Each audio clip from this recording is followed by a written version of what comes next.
गुरु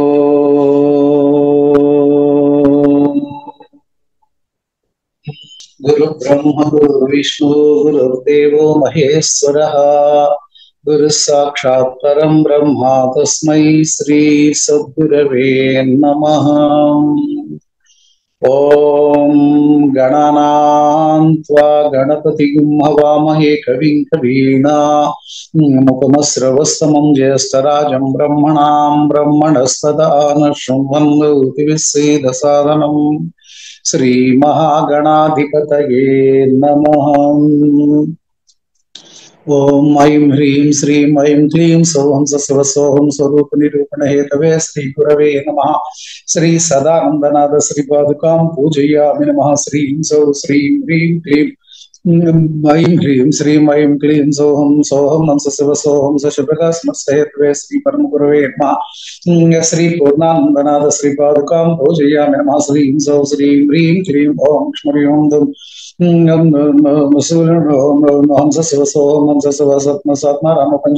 तेजो हेतवे श्री परमेष्टि गुरवे नमः। श्री ओंकारानंदनाथ श्री पादुकां पूजयामि नमः। श्री नित्यानंदनाथ श्री पादुकां पूजयामि नमः।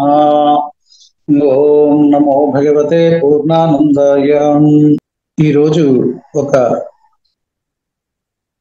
చైతన్యవంతమైన సబ్జెక్ట్ ని మనం చెప్పుకుంటున్నాం. జనరల్ గా గురువాక్యం ఏంటంటే, గురువు మనకు ఆసక్తిని కలిగిస్తాడు ఒక విషయం పైన. ఆ తర్వాత శిష్యుడే తన ప్రశ్న వేసి తెలుసుకోవాలి. ఆ ప్రశ్న కూడా ఎలా వేయాలి అనేది స్వామివారి చరిత్రలోనే ఉంది. పరిప్రశ్న అని. అది ఎలాగంటే, ఏదో చాలా విషయం తెలుసుకోవాలని ఆశతో, ఆలోచనతో, తపనతో గురువుని మనం అడగాలి, అడిగి తెలుసుకోవాలి. అలా అడిగి తెలుసుకునేదే వినయంతో కూడిందే విద్య. ఆ విద్యలకి అధిపతి మహాగణపతి.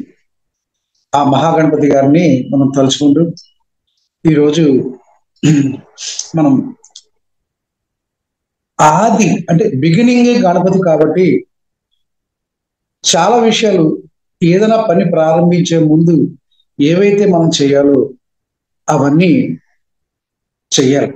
అయితే మనం ఎందువల్ల పరిణామ క్రమంలో మనం అనుకున్న డైటీ దగ్గరికి వెళ్ళిపోవడం, ఆ డైటీ ఉపాసన చేయడం జరుగుతుంది. కొంతమంది గణపతిని చేసుంటారు, కొంతమందిని చేసి ఉండకపోవచ్చు.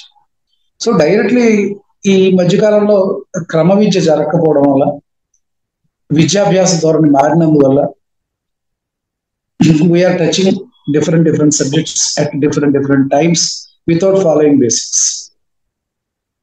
అందువల్లే మనం ఏంటంటే, సరైన క్రమాన్ని మనం పాటించినప్పుడు, సరైన ప్రోటోకాల్స్ పాటించకుండా సాధన మొదలు పెడితే ఆ సాధన రకరకాల మార్గాల్లోకి, రకరకాల పద్ధతుల్లోకి, రకరకాల ఆలోచనలోకి, రకరకాల రిజల్ట్స్ లోకి వెళ్తాం. సో అసలు ఈ మహాగణపతి సబ్జెక్ట్ మీద నేను యాక్చువల్లీ ముందు చెప్దామా అని అనుకున్నాను, కానీ మళ్ళీ అనిపించింది ఎంతమందికి ఇది ఇంట్రెస్ట్ గా ఉంటుందో, వాళ్ళకి ఇంట్రెస్ట్ లేకుండా మనం చెప్తామేంటి.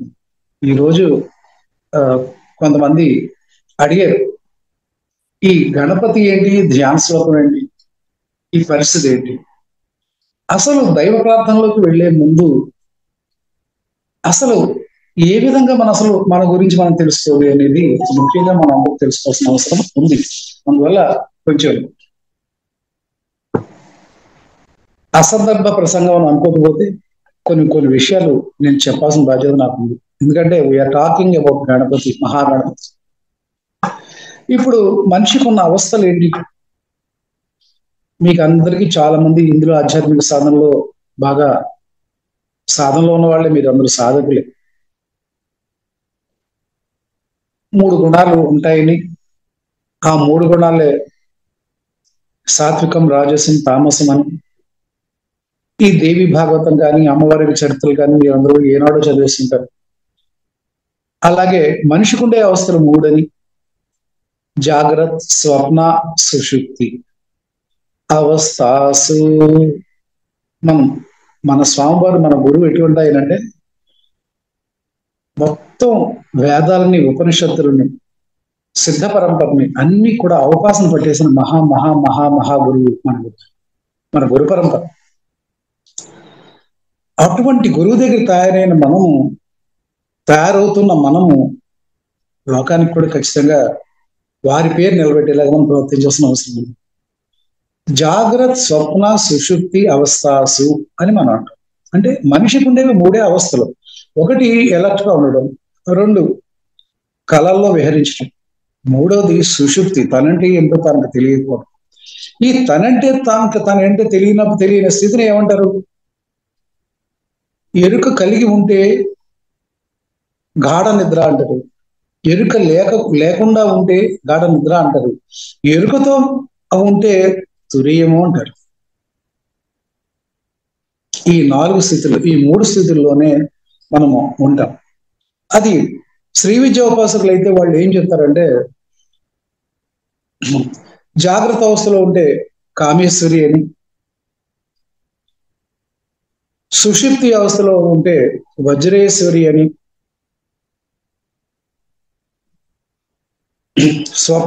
స్వప్నావస్థలో ఉంటే వజ్రేశ్వరి అని, సుషుప్తి అవస్థలో ఉంటే భగమాలిని అని అంటున్నారు. ఇక్కడ ఈ 3 పేర్లు వింటే మన గురు చరిత్రలో ఒక పేరుతో సంబంధం ఉందని మీకు గుర్తొస్తుంది. ఆ అమ్మవారే వజ్రేశ్వరి అమ్మవారు. రాకాడి బాబా అడవుల్లో అలా అలా అలా అలా వెళుతూ వెళుతూ వెళుతూ ఉంటే విపరీతమైన ఆకలి వేసేసి ఇంకా తను స్పృహ తప్పి పడిపోయారట ఒక ప్లేస్ లో. ఆ ప్లేస్ లో పడిపోయిన స్థితిలో ఉన్నప్పుడు, ఆ పడిపోయే ముందు ఒక తల్లి కనిపించదు. ఒక ముత్తైదు, ఒక చిన్న కుటీరం, పెద్ద బొట్టు పెట్టుకుని ఆ అమ్మవారు. ఈ రాకాడి బాబా పడిపోతే ఆ పడిపోయిన రాకాడి బాబాని తన ఒళ్ళిలో తొడల మీద పడుకోబెట్టుకుని ఆయనకి పరిచర్యలు చేసి ఆయనకి భోజనం పెట్టింది రాత్రి వేళ. ఇది రాకాడి బాబా చరిత్రలో మీరు చదువుతారు. ఆవిడ వజ్రేశ్వరి దేవి. ఎందుకంటే ఆయన వెళ్ళిన ఏరియా వజ్రేశ్వరి. తన గురువుని కలుసుకోవడానికి వెళ్ళినప్పుడు ఆ వజ్రేశ్వరి దేవి దర్శనం ఇచ్చి ఇతను సేద తీర్చి మరుసటి రోజు గురువుకి పంపించింది. అంటే ఈ జాగ్రత్త, స్వప్న, సుషుప్తి అవస్థల్లో తనంటే తాను తెలియని స్థితిలో వెళ్ళినప్పుడు అమ్మవారు దర్శనమిచ్చిన ప్లేస్ వజ్రేశ్వరి దేవి. ఆ విధంగా లలితా పరమేశ్వరిని మనం అనుకుంటాం. మరి అయితే తురీయ అవస్థ అంటే మనకు తెలియకుండా ఉండే అవస్థ ఏదైతుందో దాన్ని తురీయమంటారని అంటారు. ఆ అవస్థకు అమ్మవారు ఎవరంటే మీరు చెప్తున్న, మీరు అందరూ ఉపాసిస్తున్న మహాత్రిపుర సుందరి ఆవిడ లలితా పరమేశ్వరి. ఇది ఈ 4 స్టేజులకి మనం ఉండే స్థితులు తెలియజేస్తాయి. అంటే జాగ్రత్త అవస్థలో ఉన్నాము అంటే అర్థం ఏంటి? మెలకుగా మనం ఉన్నాం, అన్ని మనం వింటూనే ఉన్నాం, అన్ని తెలుస్తూనే ఉన్నాయి. కానీ దీన్ని ఏమంటారంటే వేద భాషలో అవిద్య అంటారు. ఇంచుమించు అవిద్య అంటే అజ్ఞానం, అవిద్య అంటే ఏమి రాదు, వీటికి సంబంధించింది ఏది రాదు, మిగిలిన అక్షరాలు వస్తాయి. You are better IAS, you are better chartered accountant, you are better software, you are better doctor, whatever మీకు కాదు. ఇదంతా కూడా నా భాషలో అవిద్య. ఈ జాగ్రత్త అవస్థలో ఉన్నవాడు ఈ అవిద్యనే ఆశ్రయించుకుని ఉంటాడు. ఇంకా స్వప్నావస్థలో మనం ఉన్న అవస్థ ఏంటంటే అది కొంచెం యాక్చువల్గా చెప్పాలంటే సుషుప్తి అవస్థ. ఈ సుషుప్తి అవస్థ అంటే మనం ఏంటో మనకు తెలియని అవస్థ. అది మనమంటే ఏంటో మనం తెలుసుకునేలాగా తెలుసుకునే స్థితి కలగజేస్తుంది కాబట్టి దాన్ని విద్య అంటారు. అదే తురీయ అవస్థ. సో ఈ సుషుప్తి, ఈ స్వప్నావస్థ దగ్గరికి వచ్చేటప్పటికి కళలు కంటూ ఉంటాం. కళలు అంటే ఏంటి చూడండి, ఈవేళ రాత్రి ఏదో పెద్ద ఆయన వచ్చాడు చెప్పాడు, ఇంకో ఆయన ఏదో చేశాడు, ఇంకా నాకేదో ఏనుగులు కనిపించాయి, నాకేదో దేవుడు కనిపించాడు, లేకపోతే రేపు పొద్దున జరగబోయేది భూకంపం మీద నాకు తెలిసిపోయింది. ఇలా చెప్పేదంతా కూడా అక్కడ విద్య ఏ విధంగా టర్న్ అవుట్ అవుతుందంటే ఈ స్వప్నావస్థలోకి వెళ్ళేటప్పటికి బహు విద్యగా మారిపోతుంది. మనకి ఇది కూడా పని లేదు. మనకి ఈ బహు విద్యలు కూడా కోటి కోసం కోటి విద్యలలో రకరకాల విద్యలు మనం నేర్చుకుంటాం. అది కూడా ఇంకా ఫైనల్ గా తురీయ అవస్థలో మనకు కనిపించేది ఏంటంటే శుద్ధ విద్య. చిత్తశుద్ధిం, మనశుద్ధిం, ఆత్మశుద్ధిం అని చెప్పి శుద్ధి శుద్ధి శుద్ధి శుద్ధి అంటూ ఉంటాం ఏ ఫలశ్రుతిలో అయినా సరే. అంటే శుద్ధ విద్యని మాత్రమే మనం ఉపాసించడానికి, ఫైనల్ స్టెప్ వెళ్ళడానికి అవసరమైన విద్యలు. అంటే మనం నేర్చుకోవాల్సిన విద్యలు 4. ఒకటి పుట్టుకతో వచ్చింది అవిద్య. రెండోది అవిద్యని తొలగించుకోవడానికి మనకు ఉపనయనం చేయడమో లేకపోతే స్కూల్లో జాయిన్ చేయడమో ఇవన్నీ చేయడం విద్య. గురువు దగ్గరికి వెళ్తాం, వెళ్ళేటోడికి విద్య వస్తుంది. ఆ విద్య బహువిద్యగా మారుతుంది.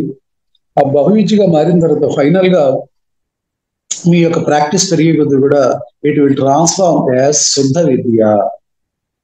అంటే శుద్ధ విద్య అంటే ఓన్లీ సత్యము, సచ్చిత్ అండ్ బేసికలీ ఓన్లీ తేజోపాసన, తేజస్. ఏదైతే మనం తెలుసుకోవాలో అది తెలుసుకోవడం, మిగిలిన ఏ ఆబ్జెక్ట్స్ అన్ని కూడా వెళ్ళిపోతాయి. ఇది మనకి బేసికలీ విద్యలు. ఈ మహాగణపతి మనం ఏ స్టేజ్ నుంచి ఏ స్టేజ్ తీసుకెళ్తాడు అనేది బేసిక్ థింగ్స్. ఇంకా నెక్స్ట్ అయితే బ్రహ్మ విష్ణు మహేశ్వరులు ఉన్నారు కదా, వీళ్ళ సంగతి ఏంటి అని మనకు రావచ్చు. బ్రహ్మ విష్ణు మహేశ్వరులు ఇదంతా సగుణ విద్య. అంటే ఏంటి? ఈ బ్రహ్మనేనేమో ఒకదానికి స్థితి, సంహారం, అంటే వీళ్ళే 3 రకాలు విద్యలు. మనకు కావాల్సింది సగుణ విద్య కొంతవరకు ఉపయోగపడుతుంది. తర్వాత వెళ్ళాల్సింది నిర్గుణ విద్య. ఆ నిర్గుణ విద్యలోకి మనం వెళ్ళిపోయిన తర్వాత అక్కడ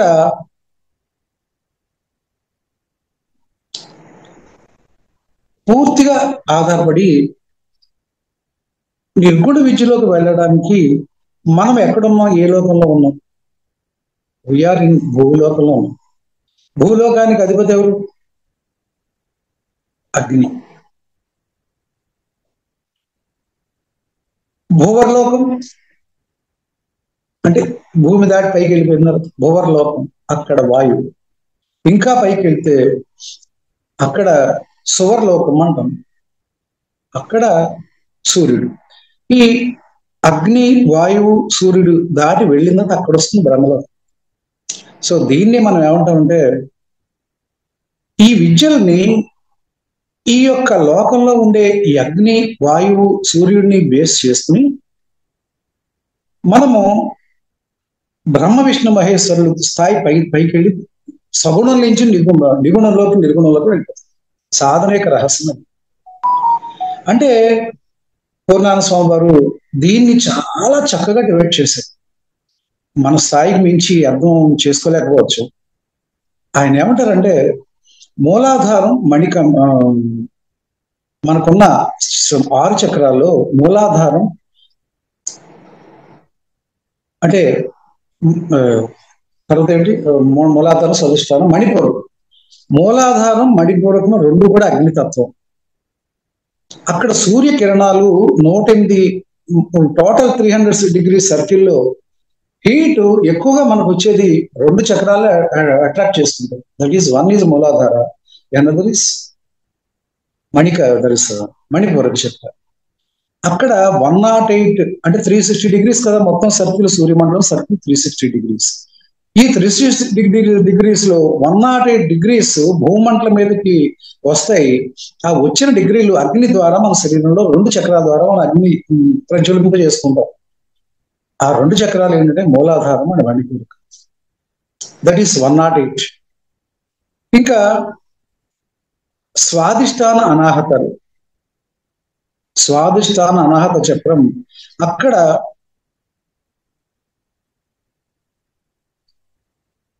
ఈ స్వాదిష్టానం, అనాహతం ఈ రెండిట్లో కూడా సూర్యకిరణాలు, సూర్యకాంతి. ఇందాక పైన అగ్ని, సూర్యుడు అని చెప్పాం కదా, అది. సో ఇక్కడ ఈ సూర్య శక్తిని అబ్సార్బ్ చేసుకుంటే అనాహతం అండ్ స్వాదిష్టానం. ఇది 116 డిగ్రీస్. అంటే టోటల్ పార్ట్ ని సూర్యకాంతిని 3 భాగాలు చేసినట్లయితే వీటిని ఒక కాంతిలో వచ్చే 360 కిరణాలు అనుకోండి, 3,60,00,000 అనుకోండి, లేకపోతే మీరు ఎలాగైనా క్యాలిక్యులేట్ చేసుకోండి. 360 డిగ్రీస్ అనుకుంటే 4 సర్కిల్. ఇందులో 108% అగ్ని అండ్ 116 సూర్య మయూఖాలు. నెక్స్ట్ 136 చంద్ర కిరణాలు. అంటే సూర్యుడి యొక్క షాడో చంద్రుడు. సూర్యుడి నుంచి శక్తి తీసుకున్న చంద్రకిరణాలు. ఇది విశుద్ధి అండ్ ఆజ్ఞా చక్రాలు, ఈ రెండు చక్రాల ద్వారా మనం సోమశక్తిని ఇంచుమించుగా 136 degrees పవర్ ని మనం తీసుకుంటూ ఉంటాయి. మన శరీరానికి సంబంధించిన ఈ చక్రాలన్నీ కూడా ఈ మూడు 108, 116 అండ్ 136 ఈ మూడు కలిపి 360 degrees. దీన్ని మయూఖాలు అని పూర్ణానంద స్వామి వారు డిఫైన్ చేశారు. ఇది ఎందుకు ఇంత క్లియర్ గా చెప్తున్నానంటే ఈ బాడీ ఎనాటమీ అనేది తెలుసుకోకుండా మనం సాధనలకు వెళ్ళలేము. సో ఈ 360 degrees లో మూలాధారం అగ్నితత్వం, అదంతా అగ్ని. చిత్ కళ, మన చిత్ అనేది ఉన్నది అక్కడే. ఆ చిత్తులో మన కాంతి పుడుతుంది. చాలాసార్లు మనం చెప్పుకున్నాం. అంటే నిప్పు నిరుసులో ఉంటుంది. కుండలిని కూడా అక్కడే ఉంది. సో దీన్ని తట్టి లేపగలిగే శక్తి కేవలం మూలాధార చక్రాన్ని వచ్చి ఒత్తిడే ఉంటుంది. అందువల్ల అక్కడ అగ్ని. అందుకే మనకు వేడి చేసింది అంటే వేడి ఎక్కడ చేస్తుంది? ఇక్కడ వచ్చి వేడి చేస్తుందా? వేడి చేసే భాగాలు వేరు. ఇది రాదు, ఇది రాదు. ఈ పొట్టంతా something indigestion, gas, whatever name you call, ఇవన్నీ కూడా అగ్నితత్వం లోపించడం వల్ల వచ్చే వ్యాధులు. ఈ అగ్నివి ఉన్నాయి. సో ఈ షట్చక్రాల్లో అగ్నిని తీసుకునేది అగ్ని కిరణాలు, అంటే సూర్యుల్లో ఉండే అగ్ని కిరణాలని, చంద్ర కిరణాలని, సూర్య కిరణాలను 3 భాగాలుగా డివైడ్ చేసుకుంటే అందులో 108 degrees 108 part మనము వీఆర్ టేకింగ్ ఫ్రమ్ అగ్ని, దట్ ఈస్ కాల్డ్ ఫ్రమ్ సూర్యకిరణాల నుంచి. అందులో మెయిన్ మూలాధారం అండ్ మణిపూర్. ఎప్పుడైతే మంట మొదలైందో ఆ మంట ఆటోమేటికల్లీ పెంచుకోవడం మన చేతుల్లో ఉంటుంది. అది సో మణిపూర్వకం చేసేది బర్న్ చేస్తూ ఉంటుంది. కానీ మూలం నిప్పు నెరస ఎక్కడుంది? మూలాధారంలో ఉంది. సో ఈ మూలాధారానికి యాక్టివేట్ చేయగలిగిన శక్తి, యాక్టివేట్ చేసే శక్తి, యాక్టివేట్ చేసుకోగలిగిన శక్తి ఎవరికి ఉందంటే కేవలం మహాగణపతి గారి మాత్రమే ఉంది. We're coming to that. So మనం 21,600 సార్లు శ్వాస పీలుస్తామని చెప్పుకుంటే రోజుకి అదే హంస. హంస ఈ హంసని మనం 21,600 సార్లు పీలుస్తున్నామని అనుకుంటే మొత్తం 24 hours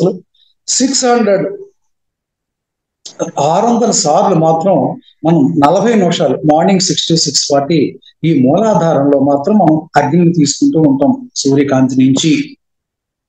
అటువంటి మూలాధారానికి అధిపతి అయిన మహాగణపతి గురించి మనం మాట్లాడుకుంటున్నాం. ఈ మహాగణపతి ఉపాసన ఏ విధంగా మనం చేస్తున్నాం, ఎందుకు చేస్తున్నాం అనేది చూసినట్లయితే అసలు మంత్రం అనేది ఎలా తీసుకోవాలి, ఎలా ఇస్తారు గురువు? అసలు మంత్ర పునశ్చరణం అంటే ఏంటి? అసలు మంత్రం అంటే ఏంటి? ఇవన్నీ కూడా కొంచెం మనం తెలుసుకోవాల్సిన బ్రీఫ్ ఇంట్రడక్షన్ కాబట్టి తెలుసుకోవాల్సిన అవసరం ఉంది. జనరల్ గా ఈ ఆధ్యాత్మిక విద్య అంతా కూడా గురువు నుంచి శిష్యుడికి వస్తుంది. శిష్యుడిని గురువు సెలెక్ట్ చేసుకుంటాడు. శిష్యుడు గురువుని పట్టుకోలేడు, వెతుక్కోలేడు, అతని వల్ల కాదు. అతను ఏదో సాధన చేసి పూర్వజన్మ ప్రారంభం వల్ల బేసికలీ అతను దొరుకుతాడు. ఎవరి స్థాయికి తగ్గ గురువు వాళ్ళకి దొరుకుతాడు. ఆ దొరికి గురువే ఐడెంటిఫై చేయగలడు. గురువు ఐడెంటిఫై చేసి శిష్యుడి దగ్గర రాగలడు తప్ప, శిష్యుని పిలుస్తాడు తప్ప శిష్యుడు గురువుని ఐడెంటిఫై చేయలేదు. అయితే ఆ గురువు ఏం చేయాలి, మంత్రం ఇవ్వాలి అనుకుంటే అది మన పొడి పరంపరలో ఖచ్చితంగా ఇలా జరుగుతుంది. అది ఎలా జరుగుతుందంటే వేద ప్రామాణికం ఎలా ఉందో అలాగే జరుగుతుంది. అంటే గురువు మంత్రం చేసేటప్పుడు ముందు ఆయన చేస్తాడు. చేసి గురువు ఏం చేస్తాడంటే ముందు శరీరం అంతా ఒక న్యాసాన్ని చేసుకుంటూ ఉంటాడు. మీరు గురువు దగ్గర డైరెక్ట్ గా శిక్షణ పొందిన వాడు అయితే మీకు తెలుస్తుంది. నేను డైరెక్ట్ గా గురువు దగ్గర శిక్షణ పొందిన వాడిని నాకు తెలుసు. ఇప్పుడు అక్కడ సదానంద స్వామి వారిని చూశాను. నాకు తెలిసినగా డైరెక్ట్ పూర్ణానంద స్వామి నేను ప్రొవోక్ చేసి నాకు సదానంద స్వామి నాకు అప్పగించారు. సో సదానంద స్వామి స్నానం చేసి వచ్చినట్టు టకటక న్యాసం చదివేసుకునేవారు. ఇక్కడ రాముడు ఉన్నారు, ఇక్కడ గణపతి ఉన్నాడు, ఇక్కడ కుమారస్వామి ఉన్నాడు. ఆ సూర్యుని న్యాసాన్ని టకటక చదివేసేవారు. ఆ న్యాసం ద్వారా ఆయన శక్తి సంపాదించుకుని ఆ శక్తిని ఎదుర్కొన్న శిష్యుడి మీకి చూపు ద్వారా కానీ స్పర్శ ద్వారా కానీ ఆయన ఏం చేస్తాడంటే ప్రసరింప చేస్తాడు ఆ శక్తిని. అంటే వీడిని దూరం నుంచి వాష్ చేస్తాడు అనమాట. సంస్కరించబడడం అంటారు.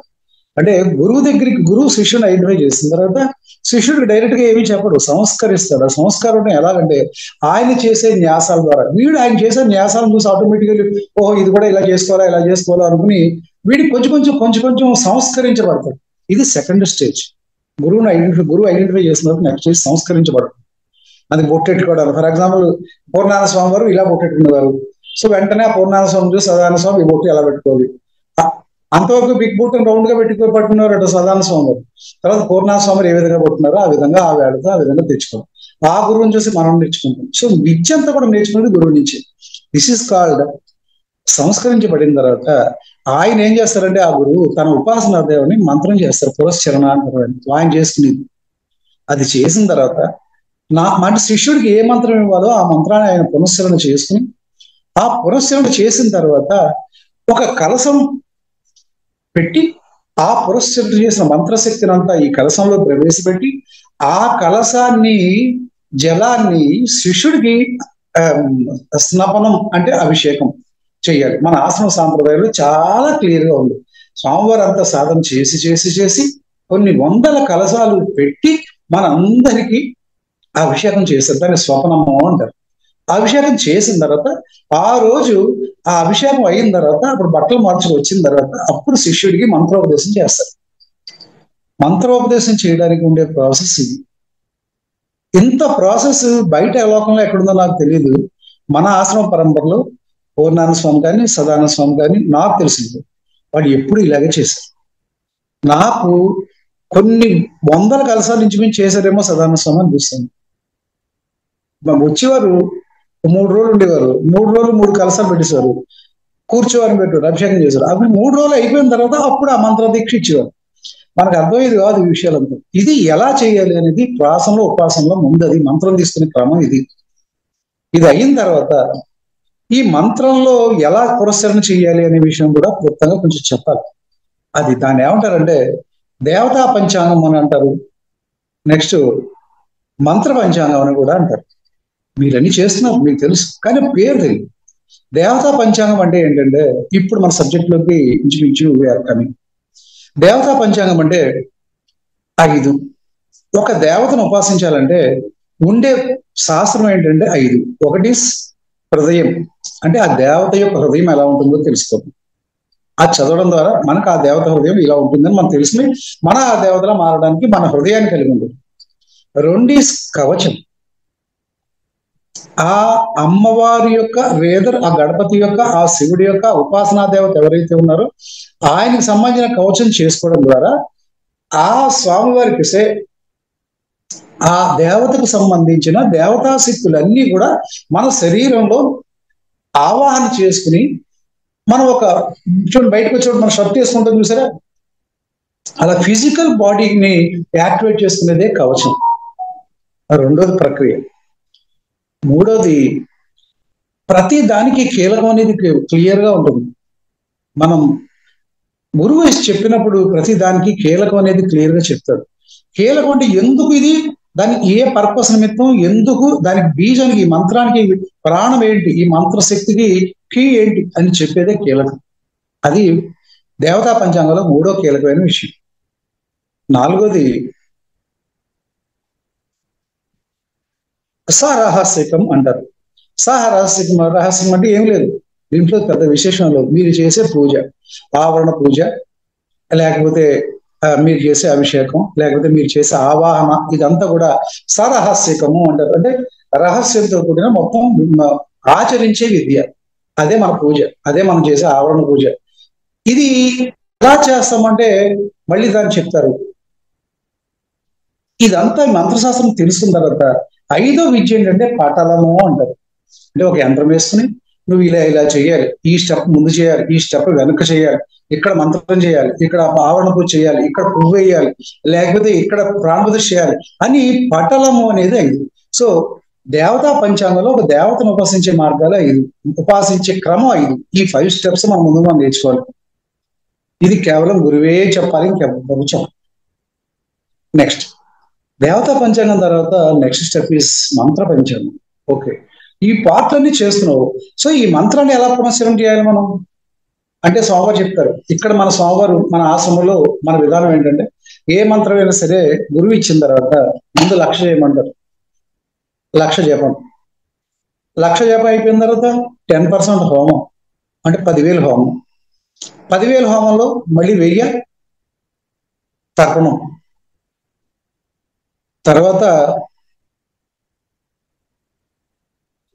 10%, అందులో 10% మార్జిన్, అంటే మంత్రాన్ని పెట్టి ఆ నీళ్ళు పెట్టి మనం చల్లుకోవడం, అల్లం ముక్క గుర్తి పెద్ద పెద్ద వాళ్ళ ఉపాసనలో చేస్తూ ఉంటాం. నెక్స్ట్ 10% భోజనం, అంటే మన మంత్రశక్తి సంపాదించాం కదా, అది వినియోగం చేయాలి. అంటే 10 మంది ప్రాణులు, బ్రాహ్మణులు అంటే బ్రహ్మజ్ఞానం గురించి ఎవరైతే ట్రై చేసుకుంటుంటారో వాళ్ళు వాళ్ళని పిలిచి మనం భోజనం పెట్టాలి. అంటే మన ఆశ్రమంలో అందరూ బ్రహ్మజ్ఞానులే, ఎందుకంటే అందరూ సాధన చేసుకునే వాళ్ళే. సో ఇటువంటి చేసే దీన్ని మంత్ర పంచాంగం అంటారు. ఒకవేళ ఏదైనా కారణం వల్ల ఆ 10% మనం చేయలేనప్పుడు ఓ 10,000 ఎక్స్ట్రా చేసేయమంటారు మంత్రం స్వామివారు. అంటే మనం 1,00,000 జపం చేసేస్తాం, ఎస్ హోమం 10,000 చేయాలి, చేయలేకపోయాం, ఎస్ ఓ 10,000 హోమం జపం మళ్ళీ చేసాడు, తర్పణం మళ్ళీ 10,000, లేకపోతే ఎంతో సమ్ లిమిట్ ఈ అనుకుని చేశాడు. ఎక్సెప్ట్ బ్రాహ్మణ భోజనం, ఈ భోజనం మాత్రం ఖచ్చితంగా మనం వితరణ చేయాల్సిందే. ఎందుకంటే అలా చేస్తే తప్ప ఆ పురస్కారం కంప్లీట్ కాదు, ఆ దేవతా సిద్ధి మనకి లభించదు అని శాస్త్రం చెప్తుంది. ఇంత ప్రక్రియ చెప్పిన తర్వాత ఇప్పుడు మనం మహాగణపతి గారి సబ్జెక్ట్ లోకి మనం వెళ్తున్నాం. ఈవేళంతా ఈ సబ్జెక్ట్ ఎందుకు వచ్చిందంటే మహాగణపతి యొక్క ధ్యాన శ్లోకం తెలుసుకోవడం గురించి వచ్చింది. అసలు దేవత హృదయం తెలుసుకోవాలంటే ఆ దేవత ఎలా ఉంటుందో మనకు తెలుసుకోవాలి కదా, ఆ దేవత ఎలా ఉంటుంది. ఇక్కడ మహాగణపతి గురించి ఆలోచించినట్లయితే మీరు ఇందాక చెప్పిన మంత్ర పంచాంగంలో, ఆ దేవతా పంచాంగంలో ఉన్నారు, అస్య శ్రీ లక్ష్మీ గణపతి మహామంత్రస్య, అంతే కదా. ఆయన మనం చేసుకునేదే లక్ష్మీ గణపతి మహాగణపతి అంటే ఆల్మోస్ట్ లక్ష్మీ గణపతి మహామంత్రస్య.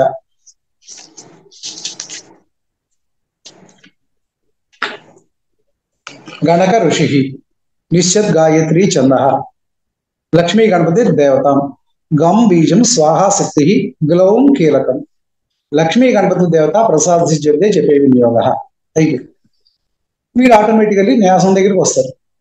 అది చెప్తారు కదా, ఓం గాం మంగుష్టాభ్యాం నమః శ్రీం గీం తజ్జనిభ్యాం నమః హ్రీం గోం మజిమాభ్యాం నమః గైం గైమనామికాభ్యాం నమః క్లౌం గం కరిష్కాభ్యాం నమః గం గహ కర్తల కలవృష్టాభ్యాం నమః అంగన్యాస్కరణ్యసలు పెట్టు. తర్వాత ఓం భూర్భువస్వరం ఇది దిగ్బంధ చెప్పుకుంటారు, లాక్ చేస్తారు. లాక్ చేసుకుంటే అర్థం ఏంటి, ఈ శరీరంలో ఉన్న అన్నిటినీ, అన్ని భాగాలని మనం బ్లాక్ చేసుకుని ఏకాగ్రతగా ఆజ్ఞాచక్రంలో ఇక్కడ మనము ఆ దేవతామూర్తిని ధ్యానిస్తూ ఉండడమే ధ్యాన శ్లోకం.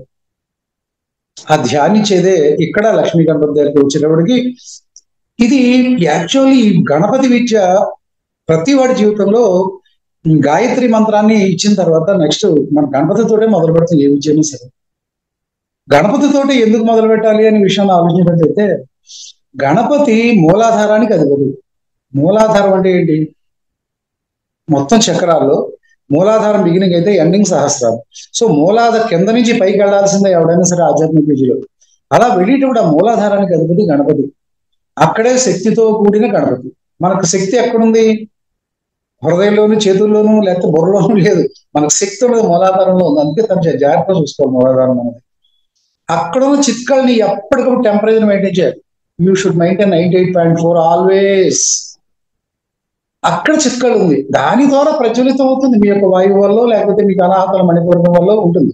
సో ఈ గణపతి అక్కడ కీలకం కాబట్టి అక్కడ మనం కరెక్ట్ గా చేసుకోవడానికి అక్కడ మనం వేసుకెళ్ళి ధ్యాన శ్లోకంలోకి మనం మహాగణపతి దగ్గరికి వెళ్తున్నాం.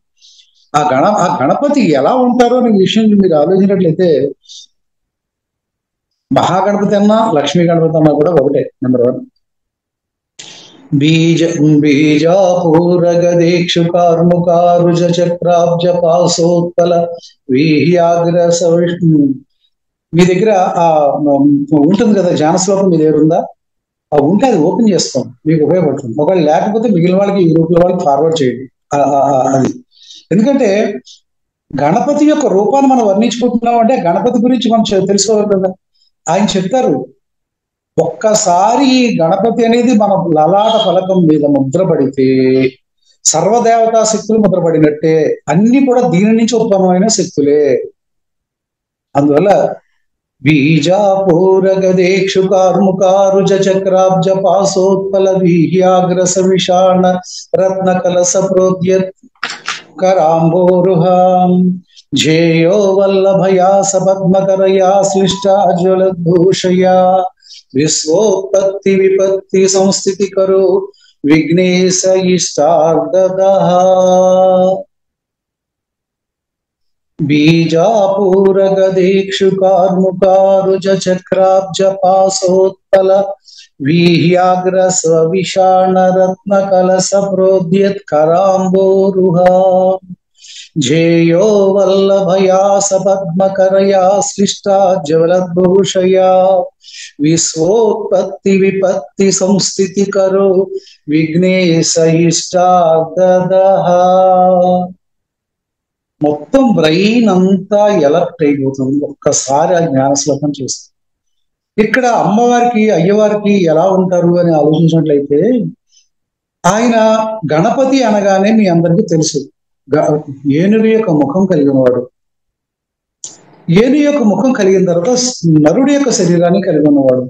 అంటే మనం ఎలా ఉన్నామో అలాగే కింద అంతా, అంటే భుజములు, హృదయము, బొజ్జ, కాళ్ళు ఇవన్నీ ఉన్నాయి. అంటే నరదేహం ఇక్కడ వరకు, ఇది పైన ఏనుగు దేహం. అదే కదా గణపతి చవితి కథ.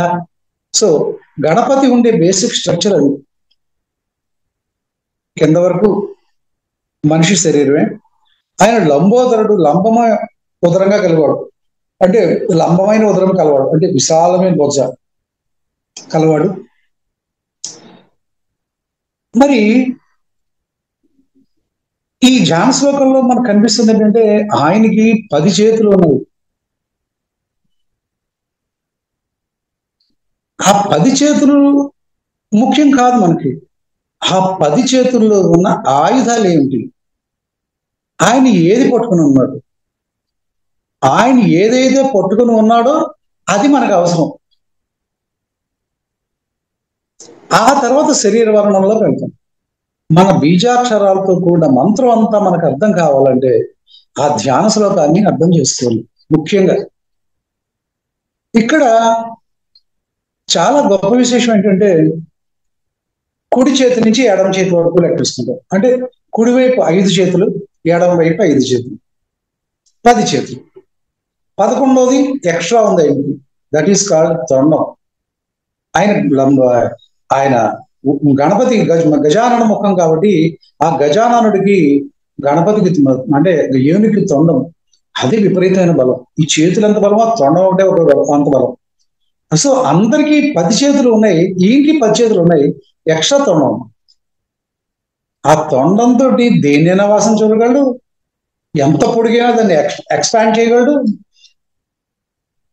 ఆయనకున్న కళ్ళు 3, చక్కగా 3 కళ్ళు ఉంటాయి ఆయనకి, మహాగణపతికి. త్రినేత్రుడు, మెడపైన నెలవంకను ధరించి ఉన్నవాడు. అంటే నెలవంకను ధరించిన వాడు మనం వృత్తం చెప్పుకున్నాం. కేవలం అమ్మవారికి, శివుడికి, గణపతికి ముగ్గురికే చంద్రకళ ఉంటుంది పైన. మిగిలిన వాళ్ళకి ఏ దేవతకి చంద్రుడు శిరస్సు మీద ఉండడు.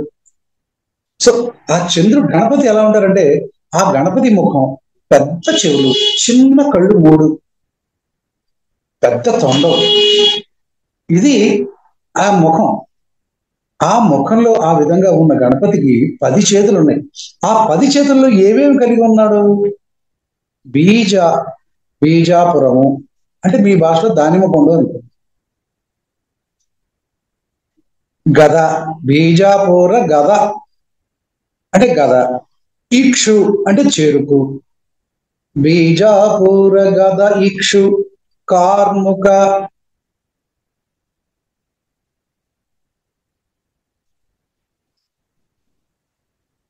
రుజ 5.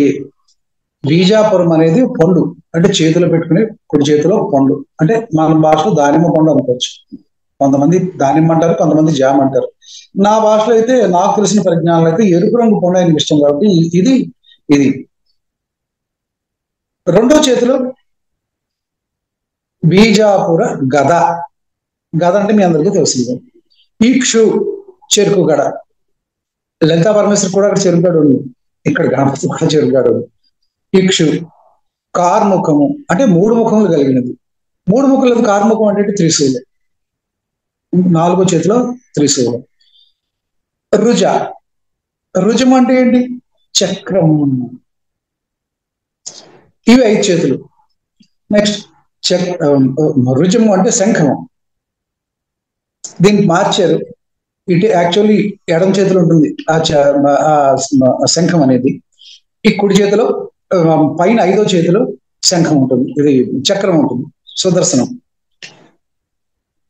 రుజ, చక్ర, అబ్జ, పాస, ఉత్పల. ఇక్కడ మీరు చూస్తే చక్ర అబ్జము. అబ్జము అంటే ఇది బేసికల్లీ ఏంటంటే అదొక ఆయుధం. అబ్జము అంటే పాసం అనమాట. వీకెన్సే మనం అలా చేస్తూ చక్రాబ్జ పాస. చక్రాబ్జము చక్రము, దాని కింద పాసం. ఉత్పల. ఉత్పల అంటే మన యొక్క కలువ పువ్వు. తెల్లగా ఆరు ఎర్రగా ఆరు నల్లగా ప్రకాశిస్తూ ఉంటుంది. దట్ ఇస్ ఉత్పల. వీహ్యాగ్ర. వీహ్యము అగ్రము అంటే వరి కొంకులు. అంటే వరి పంట పడుతుంది కదా, పైన ఇవి ఉంటాయి కదా, గింజలు ఉండేది పేర్లు, అవి వీహ్యాగ్ర. స్వవిషాణ. రత్న కలస ప్రోద్యత్ కరాంబోరుహ. స్వవిషాణ రత్న కలసం అంటే ఆయన భాషలో మనం చూసినట్లయితే వడ్లకంకి. ఇక్కడ స్వవిషాణము అంటే ఏంటి? ఆయన యొక్క దంతం, కొమ్ము. ఒక కొమ్ము విరిచేస్తున్నాడు కదా, విరుచుకుని రాక్షసుని మీద సంహరించడానికి ఉపయోగించాడు. ఆ దంతాన్ని పట్టుకుని, రత్న కలసాన్ని ఒకటి పట్టుకుని,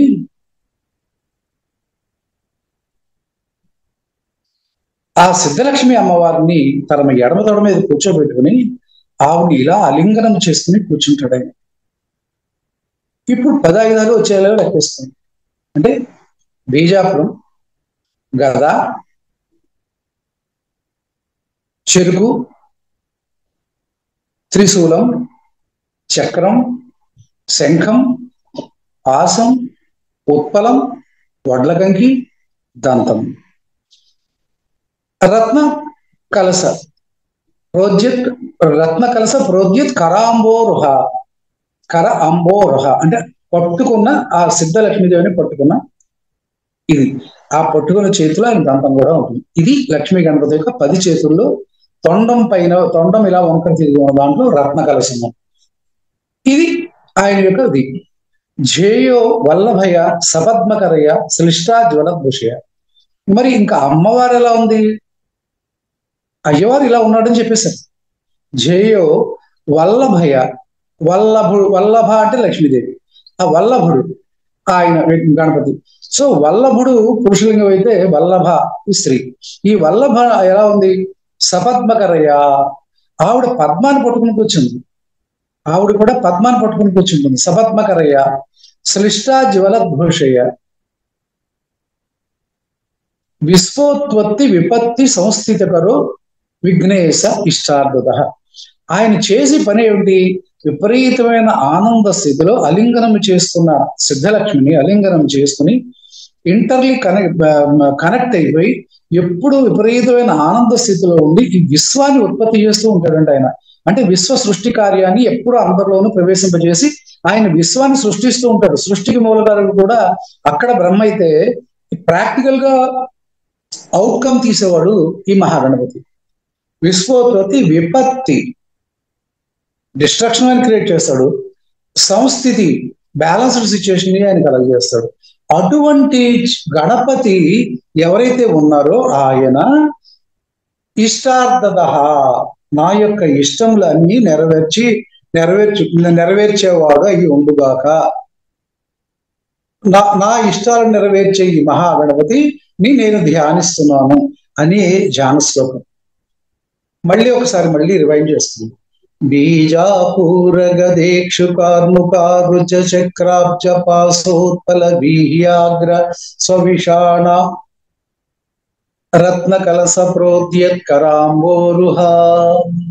ఝేయో వల్లభయా సపద్మకరయా శ్లిష్టా జ్వలద్భూషయా. విశ్వోత్పత్తి విపత్తి సంస్థితి కరో విఘ్నేశ ఇష్టార్థద. ఆ స్వామివారిని మీరు కళ్ళు మూసుకుని ధ్యానిస్తుంటే ఒక్కసారి చూడండి. ఒక ఆసనం మీద, సింహాసనం మీద కూర్చున్న మహాగణపతి వారు పాదాలు, బొజ్జ, గణపతి యొక్క ముఖము కలిగి ఉండి 10 చేతులు కలిగి ఉండి, తొండాన్ని కలిగి ఉండి, ఒక చేతితో ఆయన ఎడమ తొడ పైన సిద్ధలక్ష్మి అమ్మవారిని కూర్చోబెట్టుకుని ఉండి 10 చేతుల్లో 10 ఆయుధాలు కలిగి ఉన్న మహాగణపతిని నా కోరిక నాకు నేను ఏదైతే నాకు ఇష్టమైన కోరిక ఏదైతే ఉందో ఆ కోరికను నెరవేర్చే నిమిత్తము నేను ధ్యానిస్తున్నాను అని ఒక్కసారి మీరు అనుకుంటే ఆటోమేటికలీ ఇంకా లక్ష్మీగణపతి అలా స్థిరంగా ఉంటుంది. మరి ఇంత అద్భుతంగా ఈ 10 చేతులు ఈ ఆయుధాలు ఎందుకోసం పట్టుకున్నాడు? ఆయనకి ఏమైనా అవసరం అయింది ఈ ఆయుధాలు?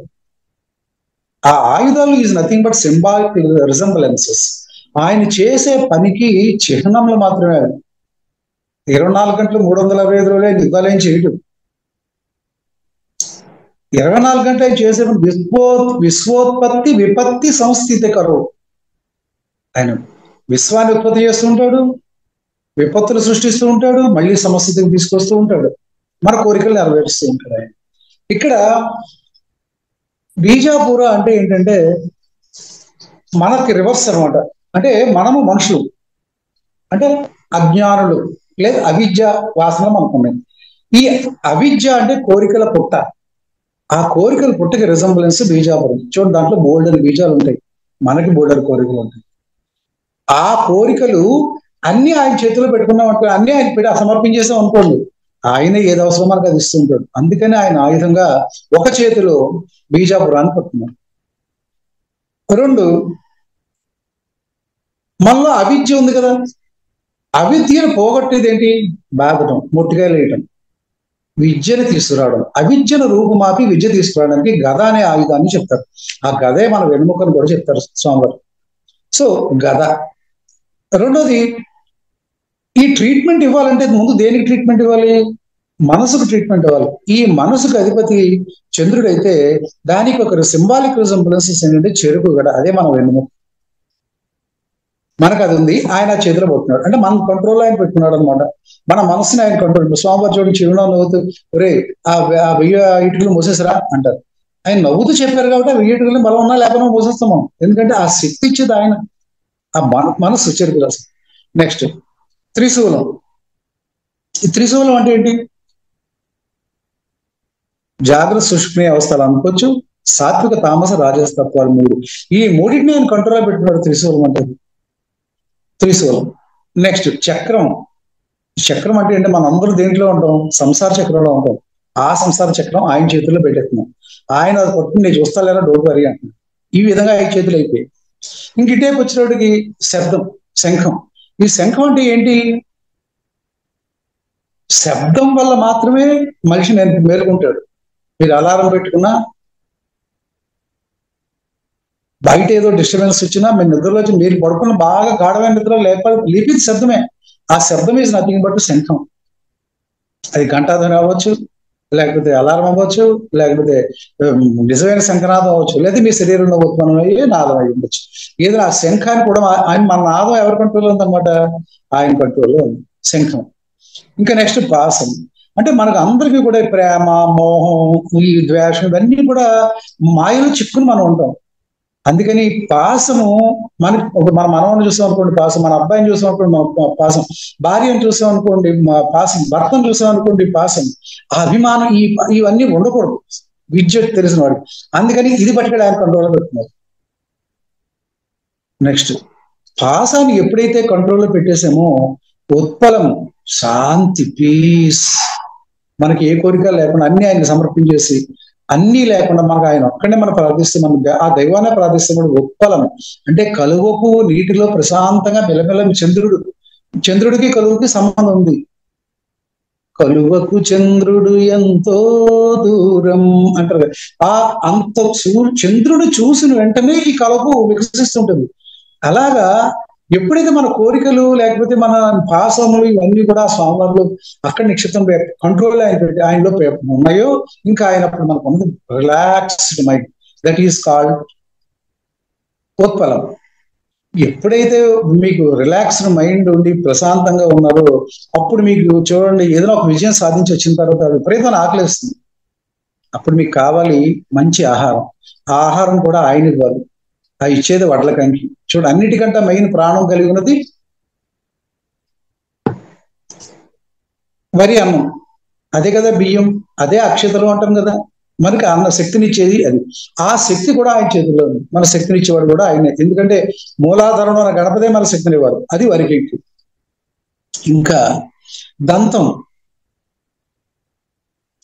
దేన్నైనా సరే ఖండం చేసేసే శక్తి. ఖండ జ్ఞానం, రూపభిన్నం, అన్ని రకరకాల రూపాలుగా ఉంటాయి, బట్ అన్నిట్లో ఉన్నది బ్రహ్మమే. అటువంటి జ్ఞానాన్ని కలిగి చేయడానికి ఆయన దంతాన్ని వాడాడు. ఆ దంతంతో ఆయన మహాభారతాన్ని రాశాడు. అంటే జ్ఞానధార మనకు ప్రవహించాలి అంటే ఆ జ్ఞానాన్ని మనకి ఆయన దంతం ద్వారా మాత్రమే ఇవ్వగలుగుతారు. వివిధ రూపాల్లో ఉన్నదాన్ని ఏకత్వం చేయగల శక్తి ఆయనకుంది. సరే, ఇవన్నీ మనకు వచ్చాయి అనుకోండి, ఈ 10 శక్తులు మనలో ఉన్న నెగిటివ్ పవర్లు అన్ని కూడా ఆయన చేతిలో పాజిటివ్ పవర్లో వెళ్ళిపోయాయి అనుకోండి, ఆయన అనుకున్న స్థితికి మనం వెళ్ళిపోయాం అనుకోండి, అప్పుడు మనకి రత్న కలశాలు, ఇంత కలశంలో అన్ని రత్నాలు, మణిమాణిక్యాలు, అణిమాది సిద్ధులు ఇవన్నీ కూడా ఆయన దగ్గర ఉంటాయి. అవి మనకు వస్తాయి. మనం ఆ స్థితికి వెళ్ళిపోయిన తర్వాత, ఆ స్థితికి వెళ్ళిపోతే అప్పుడు ఏమవుతుంది, ఆ అమ్మవారు అయ్యవారు కలిసి ఉన్న ఆనంద స్థితి ఏదైతే మనం ఉందో, మదద్రవం కారుతూ ఉంటుంది. వాళ్ళిద్దరు అలింగనం చేసుకుని సృష్టి కార్యం చేస్తూనే ఉంటారు లక్ష్మీ గణపతులు. వాళ్ళు చేస్తున్నప్పుడు విపరీతమైన ఆనంద స్థితి ఉంటుంది. అటువంటి ఆనంద స్థితి మనము పొందుతాం నిరంతరం. దట్ ఈజ్ కాల్డ్ రమ్యము. దాన్ని కాలడం రతి అని కూడా అంటారు. ఈ యోగులు నిరంతరము ఈ నాదము, వాళ్ళు నాద శబ్దాన్ని వింటూ ఆ రతి సౌఖ్యాన్ని నిరంతరం పొందుతూ ఉంటారు. ఎప్పుడో ఒక నిమిషమో ఒక సెకనో పొందే రతి సౌఖ్యమే ఎంత బాగున్నప్పుడు, నిరంతరం 24 గంటలు ప్రవహిస్తున్న మదద్రవం ప్రవహిస్తున్నప్పుడు, అఖండమైన జ్ఞానం ప్రవహిస్తున్నప్పుడు మనం ఎంత పరవశంతో ఉంటాము. అటువంటి పరవశం పొందే స్థితే రత్న కలశం. అటువంటి స్థితి కలిగించేవాడు మనకున్న లక్ష్మీ గణపతి. ఆ లక్ష్మీ గణపతి వారిని నా కోరికలు ఏవైతే ఉన్నాయో నువ్వు నన్ను చూసుకోవాలి అని ప్రార్థించడమే ఈ ధ్యాన శ్లోకం యొక్క అర్థం. ఈ లక్ష్మీ గణపతి మంత్రం 28 అక్షరాలు.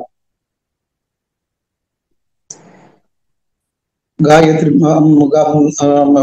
లక్ష్మీ గణపతి మహామంత్ర గణపతి నిత్యత్ గాయత్రి చంద గణపతిర్దేవతాం.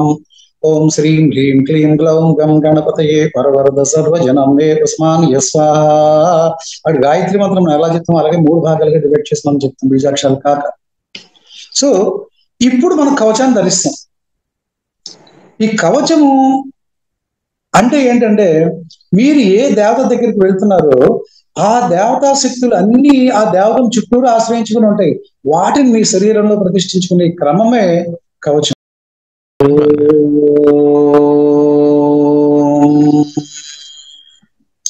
బీజాపూరగదేక్షుకార్ముకారుచక్రాబ్జపాసోత్పలవీయాగ్ర స్వవిషాణరత్న కలసప్రోద్యత్ కరాంబోరుహ జేయో వల్లభయా సపద్మకరయా సృష్టాజ్వలభూషయా విశ్వోత్పత్తి విపత్తి సముస్థితి కరో విఘ్నేశ ఇష్టార్థదః. లం పృథివీ తత్వాత్మనే గంధం పరికల్పయామి నమః. హం ఆకాశత్వాత్మనే పుష్పం సమర్పయామి నమః. యం వాయుతత్వాత్మనే ధూమాగ్రాపయామి నమః. రం తేజసాత్మనే దీపం సందర్శయామి నమః. ఓం అమృతాత్మనే అమృత నైవేద్యం సమర్పయామి నమః. సంసర్వతాత్మనే సర్వోపచార పూజాన్ సమర్పయామి నమః. గణపతికి మూలమంత్రంలో కలిగిన 28 అక్షరాలు. ఒక్కొక్క అక్షర శక్తిని మనం ఒక్కొక్క శరీర భాగంలో న్యాసం చేసుకుందాం. ఇది మొదటి భాగం కవచంలో. ఓంకారో మే శిరపాతు. కీలకమైన మంత్రం ఏంటంటే గణపతిది బీజం, మెయిన్ బీజం ఓంకారం. ఆయన నాదానికి అధిపతి, నాద బ్రహ్మ. ఆయనే మన గణపతి అధ్వర్ణ శిష్యోపనిషత్తులో ఈ నాదానికి అధిపతి కాబట్టి ఆయన ఓం గం అకార ఉకార మకారములు కలిగి ఉన్నవాడు గణపతి. ఆయనే ఓంకార స్వరూపుడు. ఇక్కడ గణపతి దగ్గరికి వచ్చాడు. ఓంకారం మే శిరః పాతు శ్రీంకార పాతు ఫాలకం. ముఖంలో లక్ష్మీకళ వర్ధిల్తూ ఉండాలంటే శ్రీంకారం, ఇక్కడ శ్రీంకారం ఉంది. ఈ శ్రీంకారమే పాతు ఫాలకం, అంటే ఫాలకం మీద ఉండేది శ్రీంకారం. శ్రీం బీజం మీకు ఆజ్ఞాచక్రంలో ఇక్కడే కనిపిస్తూ ఉంటుంది అన్నమాట. అది హ్రీం బీజం మే లలాటే, లలాటము బొట్టు పెట్టుకునే ప్లేస్. అక్కడ హ్రీం బీజం మే లలాటే వ్యా. క్లీం బీజం భ్రూయుగం మమ. క్లీం భ్రూయుగం అంటే ఇవి కణతలు. గ్లౌం బీజం నేత్రయో పాతు. గ్లౌం బీజం నేత్రయో, ఈ 3 వేళ్ళు 3 కళ్ళు.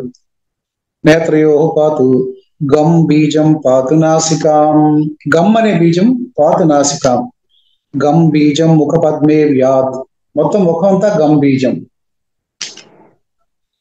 మహాసిద్ధి ఫలప్రదం, ఈ గం బీజాన్ని మనం 2 సార్లు వస్తుంది. శ్రీం హ్రీం క్లీం గ్లౌం గం గణపతయే వస్తాయి కదా, గ్లౌం గం గణపతయే, మళ్ళీ అక్కడ గం. అందువల్ల మీరు తర్పణాల్లో తిరిగిపోయి మాస్టర్స్ అయిపోయారు, మీకు తెలిసేది. సో గం బీజం ముఖపద్మే వ్యాత్ మహాసిద్ధి ఫలప్రదం. నకారో దంతయోహు పాతు, నకారం అనేది దంతయోహు అంటే మన పళ్ళు. పకారో లంబికాం మమ, లంబికం అంటే అంబికం అంటే పైద పెదవి. తకార పాతుమే తాలు, తకార పాతుమే తాలు, తాళం అంటే చెవి కమ్మిళ్ళు. రేకార ఓస్టర్యోర్మమ, ఓస్టర్మం అంటే ఈ పెదవులు. వకార కంటే దేశే వ్యాత్ రకారోస్ ఉపకంటకే, వకార కంఠ దేశే కంఠము, రకారోస్ ఉపకంటకే, ఉపకంఠం అంటే వెనకాల ఉండే కంఠ వెనకాల భాగం. ఉపకంటకే ద్వితీయంతు వకారో మే హృదయం పాతు సర్వదా, రకారోస్ ఉపకంటే ద్వితీయంతు వకారో మే హృదయం పాతు సర్వదా. వకారము అనేది మన హృదయంలో ప్రతిష్టమవుతుంది. రకారస్తు ద్వితీయం వై ఉభో పార్శ్వ సదా మమ, రకారం మళ్ళీ కూడా ద్వితీయం వై ఉభో పార్శ్వ అంటే 2 పార్శ్వాలు మనకున్నాయి, ఇటే పార్శ్వం తెలుసు, ఈ 2 పార్శ్వాలు సదా మమ. దకార ఉదరే పాతు, దకారం అనేది మన పొట్ట మీద. సకారో నాభిమండలే, ఈ వేలతో సకారో నాభిమండలే అంటే నాభిని. వకార పాతు మే లింగం, జకార పాతు గుహ్యకే మీకు తెలుసు. పకార పాతు మే జంఘే, ఏకారో జానుయోర్ధయో, జానులు అంటే మన పిక్కలు. వకార పాదు మే గుల్భో, గుల్భం అంటే చీలమండ అంటారు కదా, లెగ్కి పాదానికి మధ్యలో ఉండేది. వకార పాదు మే గుల్భో, సకార పాదయోర్ధయో పాదాల పై భాగం. మాకారస్తు సదా పాతు దక్ష పాదాంగులీషు చ, కుడికాలి పాదన మాకారస్తు సదా పాతు రక్షించుగాక దక్ష పాదాంగులీష అంటే కుడికాళ్ళు పాద అంగుళీలు అంటే వేళ్ళు. నకారస్తు సదా పాతు వామ పాదాంగులీషు చ, ఎడం కాలు అంగుళీషు. యకారు మే సదా పాతు దక్ష పాదతలే తథా, యకారు మే సదా పాతు దక్ష పాదతలే తథా, మొత్తం కాలినంతా రక్షించడం, పాదాన్ని మొత్తం. స్వాకారు బ్రహ్మ రూపాఖ్యో వామ పాదతలే తథా, స్వాకారో బ్రహ్మ రూపాఖ్యో వామపాదతలే తథా, వామపాదం ఎడమ పాదం, బ్రహ్మ రూపాఖ్యో స్వాత. హాకార సర్వదా పాతు సర్వాంగే గణప ప్రభు, హాకార సర్వదా పాతు సర్వాంగే గణప ప్రభు అంటే ఈ గణపతి మంత్రంలో ఉన్న ఓం శ్రీం హ్రీం క్లీం గ్లౌం గం గణపతయే వరవరద సర్వజనమే ఉస్మానీయ స్వాహ.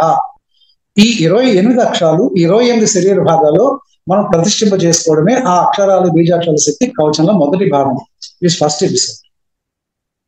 నెక్స్ట్ ఎపిసోడ్ లోకి వెళ్తే పూర్వే మాం పాతు శ్రీ రుద్రో శ్రీం హ్రీం క్లీం పట్ కళాధర. పూర్వే మాం పాతు అంటే మన శరీరానికి మన ఫేస్ ఎటైపు ఉంటుందో దాన్ని ఎదుర్కొంటా ఉన్నది తూర్పు భాగం. ఆ తూర్పు భాగంలో ఎవరుంటారు? పూర్వే మాం పాతు శ్రీ రుద్రో, రుద్రుడు ఉంటాడు. శ్రీం హ్రీం క్లీం ఫట్ కళాధర, కళని శిరస్సు మీద ధరించి ఉన్నవాడు రుద్రుడు. ఆగ్నేయాం మే సదా పాతు హ్రీం శ్రీం క్లీం లోకమోహన. ఆగ్నేయాం మే సదా పాతు హ్రీం శ్రీం క్లీం లోకమోహన. ఈ లోకాన్ని మోహంలో పడవేసేవాడు ఎవడు? చంద్రుడు. ఆయన ఆగ్నేయ దిగ్భాగంలో మనకు రక్షగా ఉంటుంటాడు. దక్షిణే శ్రీయ మహపాతు హ్రాం క్రీం ఐం హ్రీం సౌ నమః. దక్షిణ భాగంలో యముడు మనం రక్షిస్తూ ఉంటాడు ఈ బీజాక్షరాల సంపుటితో. నైరుత్యే నైరుతి పాతు ఆం హ్రీం క్రోం క్రోం నమో నమః. పశ్చిమే వరుణ పాతు శ్రీం హ్రీం క్లీం పట సౌ నమః. పశ్చిమ అంటే మన పశ్చిమ భాగం. వాయుర్మే పాతు వాయువ్యే ఓం హ్రీం శ్రీం హస్వే నమో నమః. వాయు దిగ్భాగంలో వాయువు. ఉత్తరే ధనద పాతు శ్రీం హ్రీం ధనేశ్వర. కుబేరుడు ఆయన చూస్తూ ఉంటాడు, కుబేరు దిగ్భాగంలో ఆయన ఉంటాడు మనకి. ఈశాన్యే పాతు మాం దేవో హ్రౌం హ్రీం జూం సహ సదాశివ. ఈశానుడు సదాశివుడు, ఆయన ఎప్పుడు కూడా ఈశాన్య దిగ్భాగంలో మనం చూసి రక్షిస్తూ ఉంటాడు. ప్రసన్న పారిజాతాయ స్వాహ మాం పాతు ఈశ్వర. ఊర్ధ్వం మే సర్వదా పాతు గం గ్లౌం క్లీం హౌసౌ నమః. ఊర్ధ్వంలో ఆయన ఉంటాడు, దేవుడు ఈశ్వరుడు. అనంతాయ నమః స్వాహ అధిస్థా దిశి రక్షతు. అనంతుడు కింద ఉంటాడు, కింద ఉండి ఆయన మమ్మల్ని రక్షిస్తూ ఉంటాడు. పూర్వే మాం గణప పాతు రక్ష. ఇక్కడికి వరకు వచ్చేటప్పటికి 10 దిక్కుల్లో దేవతలందరూ ఈ కవచంలో 10 దిక్కులు 10 పక్కల్ని మనం రక్షిస్తూ ఉంటారు. ఇంకా 4 ఉంటారు. పూర్వే మాం పాతు గణప. మనకి తూర్పు భాగంలో గణపతి, దక్షిణే క్షేత్రపాలక. క్షేత్రపాలకుడు ఈ దక్షిణ భాగంలో. పశ్చిమే పాతు మే దుర్గా. మన దుర్గాదేవి వెనకాల పశ్చిమ దిగ్భాగంలో. ఐం హ్రీం క్లీం చండికా శివ. దుర్గా చండిక వీళ్ళందరూ కూడా ఆ శివ, వాళ్ళందరూ శివుడితో కూడిన చండిక దుర్గా అందరూ కూడా పశ్చిమ దిగ్భాగంలో మనం రక్షిస్తూ ఉంటారు ఈ కోసం చదువుతుంటే. ఉత్తరే ఒటిక పాతు హ్రీం వంబం బటిక శివ. ఒటిక భైరవులతో కూడిన శివుడు ఉత్తర దిగ్భాగంలో మనకు రక్షణ కల్పిస్తూ ఉంటాడు. ఈ 4 దిక్కులు కాస్తూ ఉంటారు. మనం ఏంటి ఈ 10 దిక్కులు అష్టదిక్పాలకులు 10 దిక్కులు అయిన తర్వాత ఈ 4 ఇటు గణపతి, ఇక్కడ క్షేత్రపాలకుడు, ఇక్కడేమో దుర్గా, ఇక్కడేమో మొటక భైరవుడు, 4 కాస్తూ ఉంటారు. ఇది థర్డ్ ఎపిసోడ్. ఇంకా 4th ఎపిసోడ్ ఏంటంటే స్వాహ సర్వాసదాయకో విశ్వనాయక. స్వాహ సర్వార్థ సిద్ధేశదాయకో విశ్వనాయక. అన్ని అభిష్టాలు నెరవేర్చే విశ్వనాయకుడైన అనే మహాగణపతి మొత్తం ఓవరాల్ గా ఆ 4 పార్ట్ని మళ్ళీ ఓవరాల్ గా సూపరేట్ చేసుకుంటూ ఉంటాడు. ఇంకా నెక్స్ట్ ఎపిసోడ్ ఏంటంటే ఒక్కొక్క దిక్కులో ఒక్కొక్క భైరవుడిని మనకి కాపలా పెట్టేస్తారు ఈ గణపతి. మీరు ఎప్పుడైనా మీరు బహుశా సుబ్రహ్మణ్య క్షేత్రం ఏమంటారు తిరుపరకుండ్రం వెళ్ళి ఉంటారు, మధురై పక్కన 23 కిలోమీటర్ల దూరం. అక్కడ చూస్తే కుమారస్వామి కూడా మొత్తం ఈ భైరవులు అందరూ కాపలా ఉంటారు. అంటే మనం కుమారస్వామి చూసే ముందు భైరవులు అందరూ దాటుకుని పైకి వెళ్ళాలి. అలా గణపతి చుట్టూ కూడా ఎప్పుడు భైరవులు ఉంటారు. భైరవ శక్తి ఎప్పుడు వెళ్తారు, శివ పరివారం కదా, వాళ్ళందరూ గణపతిని కూడా కాపలా కాస్తుంటారు. ఆ 10 మంది ఎవరు అనేది ఇందులో చెప్తారు. పునః పూర్వేచ మాంబాదు శ్రీమాన్ స్థిత భైరవ. మళ్ళీ తూర్పు దిక్కుని స్థిత భైరవుడు. ఆగ్నేయం పాతును హ్రీం హురూం క్రోం క్రోం రురుభైరవ. రురుభైరవుడు మనకు ఆగ్నేయ దిగ్భాగం. దక్షిణే పాతు మే క్రౌం క్రోం హ్రైం మే చండభైరవ. చండభైరవుడు ఒక దక్షిణ భాగం. నైరుత్యే పాతు మే హ్రీం హురూం హ్రౌం హ్రీం సై నమః. స్వాహ మే సర్వభూతాత్మ మాం క్రోధభైరవ. క్రోధభైరవుడు మనకి నైరుతి దిగ్భాగంలో ఉంటుంది. పశ్చిమే ఈశ్వర పాతు క్రీం క్లీం ఉన్మత్త భైరవ. ఉన్మత్త భైరవుడు మన పశ్చిమ దిగ్భాగంలో కాపలా కాస్తుంటాడు. వాయుయే పాతు మే హ్రీం క్లీం కపాలి కమలేక్షణ. కపాల భైరవుడు మనకి వాయు దిగ్భాగంలో కాపలా ఉంటాడు. ఉత్తరే పాతు మే దేవో హ్రీం భీషణ భైరవ. భీషణ భైరవుడు ఆయన ఉత్తర దిగ్భాగంలో కాపలా ఉంటాడు. ఈశాన్యే పాతు మా దేవో క్లీం హ్రీం సంహార భైరవ. ఈశాన్య దిగ్భాగంలో మనకు సంహార భైరవుడు. మనం చేసే ఏ పూజకైనా సరే ఈ 10 మంది భైరవుల్ని మనం మన ఆవరణార్చనలో మీకు ఖచ్చితంగా చూస్తూనే ఉంటారు. ఊర్ధ్వం మే పాతు దేవేశ్వర సంమోహన భైరవ. మొత్తం ఆకాశంలో నక్షత్రాలు వగైరా మనం చూస్తుంటాం కదా, చూస్తూ ఎప్పుడు సంమోహనంగానే ఉంటాయి, భయంకరమైన పరిస్థితి ఉంటుంది. ఆ సంమోహన భైరవుడు పై నుంచి చూస్తూ ఉంటాడు. ఇంకా అతస్తాద్వడు కప్పాతు సర్వత కాలభైర. ఒటుక భైరవుడు ఆ అడుగు నుంచి కాపాడుతూ ఉంటాడు. అలా సర్వత కాలభైరవ. ఈ 10 మందికి ఓవరాల్ సూపర్వైజర్ మళ్ళీ కాలభైరవ. ఇది ఎనదర్ ఎపిసోడ్. అంటే 4 ఎపిసోడ్స్, 4 భాగాలు.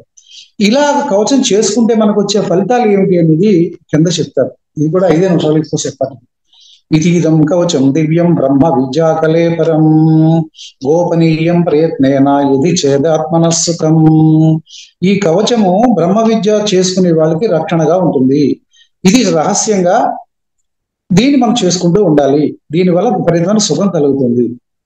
జననీ జారవత గోప్య విద్వేషే త్యాగమాచరు అష్టమ్యాంచ చతుర్దశ్యాం సంక్రాంతో గ్రహణేశ్వరి.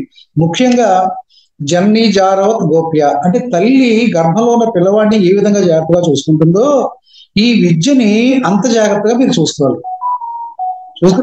అష్టమి నాడు, చతుర్దశి నాడు, సంక్రాంతి అంటే ప్రతి మాస సంక్రమణం అంటారు. ఆ సంక్రాంతి నాడు గ్రహణం టైంలోనే ఖచ్చితంగా ఇది చేసుకోవాలి విపరీతంగా. భౌమే అవశ్యం పడేది, ఎస్పెషల్లీ మంగళవారం చాలా జాగ్రత్త చేసి.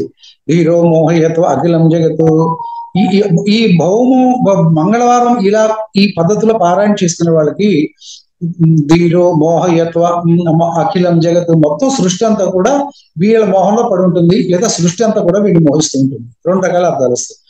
ఏకా వృత్యా భవేత్ విద్య, ఒక్కసారి చదివితే మీకు విద్య అంతా వస్తుందట. మీరు అనుకున్న విద్య ఏది కావాలంటే విద్య వస్తుంది. ధ్రీరా ఉచ్చ ధనం లవేత్, మీకు డబ్బు ఏది కావాలంటే రోజుకి 2 సార్లు చదివితే ధనం మీకు కావాల్సిన డబ్బు వస్తుంది. ధ్రీరా ఉచ్చ రాజవస్యం, రాజు ఏ రాజు ఉన్నాడంటే అంటే మనకు ఆఫీసర్స్ అన్నమాట. ఈవేళ అడ్మినిస్ట్రేషన్ లో ఉండే పై అధికారులు, ప్రభుత్వ అధికారులు, ఒక అధికారులు ఎవరైతే ఉన్నారో రోజుకి 3 సార్లు చదివితే వాళ్ళందరూ మీకు కరుణ కలిగి ఉంటారు. తుర్యా వృత్యా అఖిలా ప్రజా, ఈయన చతుర్థ ప్రియుడు. అంటే మనకున్న 4 స్థితుల్లో జాగ్రత్త, స్వప్న, సుషుప్తిలో 4వ అవస్థ తురియ అవస్థ. ఆ తురియ అవస్థకి అధిపతి ఎవరంటే ఈ మహాగణపతి. అందువల్ల ఆయన చతుర్థ తిథి అంటే 4వ చతుర్థ తిథి ప్రియుడు. ఆయన అంతా 4 చతుర్థ 4 లక్షలు జప సంప్రీత సుప్రీత 444, 4,44,440 మంత్రం అంతా 4 డిజిట్. ఆ 4 డిజిట్ ఆయన ఎవరంటే ఈ గణపతి గారు. ఈ గణపతి గారిని మనం 4 సార్లు చేసినట్లయితే తురియ వృత్య అఖిలా ప్రజ, మొత్తం మీ చుట్టూరు ఉన్న ప్రజలందరూ కూడా మీ కేసు పాజిటివ్ చెబుతూ ఉంటారు. పంచావృత్య గ్రామవాస్యం, రోజుకి 5 సార్లు చదివితే మొత్తం మీరుండే గ్రామం అంతా మీకు అనుకూలంగా ఉంటుంది. షడావృత్య మంత్రిణ, అంటే 6 సార్లు రోజుకి చదివినట్లయితే మంత్రిని అంటే బేసికలీ అడ్మినిస్ట్రేటర్స్ ఎవరైతే ఉంటారో, సూపరింటెండెంట్స్, హెడ్ ఆఫ్ డిపార్ట్మెంట్స్, వాళ్ళందరూ కూడా మీకు పాజిటివ్ అవుట్లుక్ మీ పని కలిగి ఉంటారు. సప్తావృత్య సభావస్య, ఒక సభావస్య అంటే మీరు ఎక్కడ ఏ మీటింగ్లకు వెళ్ళినా ఎక్కడ ఏ జనం క్రౌడ్ లో ఉన్నా 7 సార్లు ఎదురు వాళ్ళందరూ మీకు దారి ఇచ్చేస్తుంటారు, మీ కేసు ప్రేమగా చూస్తూ ఉంటారు. అష్టావృత్య భువశ్రియ, రోజుకి 8 సార్లు చదివి ఈ భువనాన్ని మనం స్వాధీనం చేసుకోవచ్చు. నవావృత్యేచ నారీణాం సర్వాకర్షణ కారకం, రోజుకి 9 సార్లు చదివితే స్త్రీశక్తి ఏదైతే ఉందో స్త్రీశక్తి మొత్తం మీకు పాజిటివ్ అవుట్లుక్ కలిగి ఉంటుంది. మీరంటే గౌరవంతో ఉంటారు, వాళ్ళందరూ చాలా అభిమానంగా ఉంటారు. దశావృత్తా పటే నిత్యం షణ్మాసాభ్యాస యోగిత, దశావృత్తి పటే నిత్యం, రోజుకి 10 సార్లు చదివితే షణ్మాసాభ్యాస యోగిత, 6 నెలల పాటు రోజుకి 10 సార్లు చదువుతుంటే దేవతా వస్మాయాది కిం పునర్ మానవాభి, ఇంక మనుషులతో మనకు పని మొత్తం దేవతలే మన కోసం అవుతారు. కవచస్య దివ్యస్య సహస్ర వర్తనాన్నరా దేవతా దర్శనం సజ్జో నాత్రకార్య విచారణ, ఎవరైతే ఈ సహస్రాన్ని ఈ కవచాన్ని 1000 సార్లు చదువుతారో దేవతా దర్శనం సద్యో నాత్రకార్య విచారణ, మీరు అనుకున్న కార్యం ఏదైతే చేయాలో ఆ కార్యం చేయడానికి ఆ దేవతా దర్శనాన్ని మీరు పొందుతారు. అది ఎప్పుడు? అర్ధరాత్రే సముత్థాయ చతుర్థ్యాం మృదువాసరే, అర్ధరాత్రితో కూడిన చతుర్థ తిథి శుక్రవారంతో కూడిన అర్ధరాత్రి మీరు ఈ 1000 సార్లు పారాయణ ఈ కవచాన్ని చేయాలి.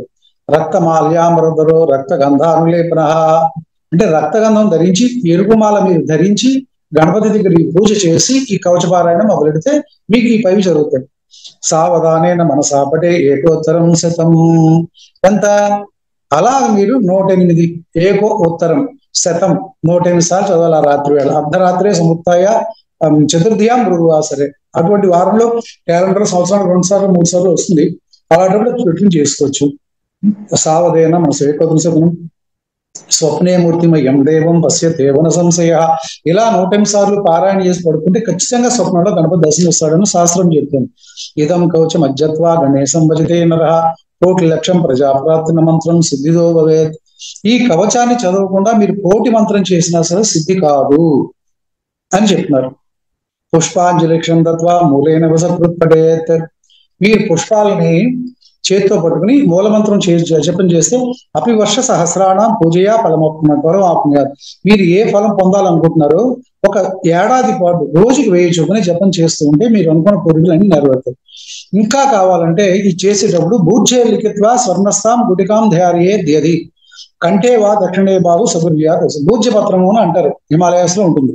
ఆ భూజ్యపత్రంలో ఈ కవచాన్ని రాసేసుకుని దాన్ని బంగారపు తావీదంటారు కదా, అలా దాంట్లో పెట్టేసుకుని ఈ కుడి భుజానికి కానీ లేకపోతే కంఠానికి కానీ కట్టేసుకుంటే నది సకుర్యాధ సవ జగత్. సో మొత్తం జగత్ అంతా కూడా మీకు అనుకూలంగానే ఉంటుంది ఈ మంత్రం చేసినంత కాలం, ఈ భోజపత్రం కొట్టుకుని మీరు ఈ కవచాన్ని పఠిస్తున్నంత వరకు. నదేయం పరశిష్యేభ్యో దేయం శిష్యేభ్యేవచ అభక్తోపి పుత్రేభ్యో తత్వా నర్గుమాభ్య. ఈ కవచాన్ని, కవచ రహస్యాన్ని భక్తులు కాని వాళ్ళకి, శిష్యుడు కాని వాడికి ఎవరైతే చెప్పారో, భక్తులు కానీ చెప్పారో వాడికి వాడి పుత్రుడికి కూడా నరకం ఉంటుంది.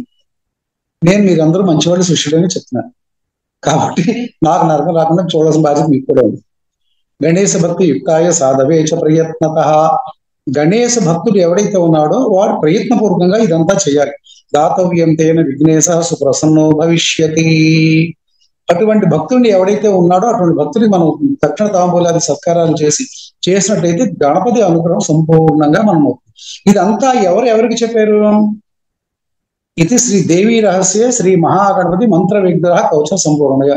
శివుడు పార్వతికి చెప్పాడట ఈ కవచ రహస్యాలన్నీ. ఇది మీరు అడిగిన కవచం, ఈ రహస్యం. సో మీరు చాలా ఓపికగా ఇదంతా విన్నారు. సో దీన్ని సద్వినియోగం చేసుకోండి. గణపతి మంత్రం చేసుకోండి.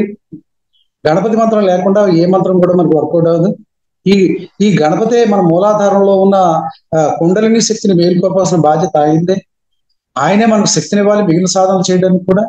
అందువల్ల ఆ సాధన మీ పూర్ణాన స్వామి వారి దగ్గర కేవీపీజీ గారు తొలచిపోతే మహాపాపం. ఎందుకంటే ఈ గణపతికి అధిపతి ఆయన. పూర్ణాన స్వామి గణపతిని ఆయన అనుగ్రహించారు. సో వాళ్ళ ఫ్యామిలీ మొత్తం అంతా కూడా గణపతి అనుగ్రహం పూర్తిగా ఉందని స్వామివారి ఇచ్చిన వాక్. సో ఈ గణపతి కేవీపీజీ గారు ఇద్దరు ఒకటైన మన ఆ రోజు ఆశ్రమాలు చెప్పుకునేవారని నేను విన్నాను. నేను ఆయన చూడలేదు కానీ విన్నాను. సో ఈ పూర్ణాన స్వామి వారు ఆయన విద్యని ఒక్కొక్కరికి ఒక్కొక్క విద్య ఇచ్చారు. సదానంద స్వామికి దుర్గా విద్యను అంతా ఇచ్చేశారు. ఇంకొక ఆయనకి శివుడు ఇచ్చారు. ఇంకో ఆయనకి చండీ ఇచ్చారు. అలా రకరకాలు ఇచ్చి రకరకాల వ్యక్తులు ఇచ్చి ఆయన తయారు చేశారు. సో ఈ గణపతి కీలకం. ఈయన ఉంటే తప్ప మీకు మిగిలిన ఏ విద్య కూడా వర్కౌట్ అవుతుంది. ఎందుకంటే ఈ మూలాధారంలో ఉన్న కొండలని మేలుకుంటేనే సహస్రారం తీసుకెళ్తుంది. అక్కడే మీరు ఆ తురియాతీత స్థితి పొందాలంటే అదే ఉండాలి. జాగ్రత్త స్వప్న సుషుప్తి అవస్థలను మీరు దాటగలరు. ఈ మంత్రం వల్ల తురియ అవస్థలో మీరు ఎప్పటికీ మంచిగా ఎంజాయ్ చేస్తూ అన్ని రకాలుగానే ఉండగలుగుతారు. తురియ అతీత స్థితికి తీసుకెళ్లాలంటే ఈ సహస్రారంలో ఇవన్నీ మేలుకోవాలి. అది కింద కుండలని మేలుకొని పైకి రావాలంటే ఈ గణపతి అనుగ్రహం, ఈ గణపతి కుండలని కదిలిస్తేనే ఈ శక్తి వల్లే ఆయన బేసికల్లీ మనం అక్కడికి తీసుకెళ్ళగలుగుతాడు. సో ఈయన is a bulldozer behind everything అన్నమాట. సో ఆ శక్తిని పూర్తిగా సంపాదించుకోండి, హ్యాపీగా చేయండి. If you want anything you ask please.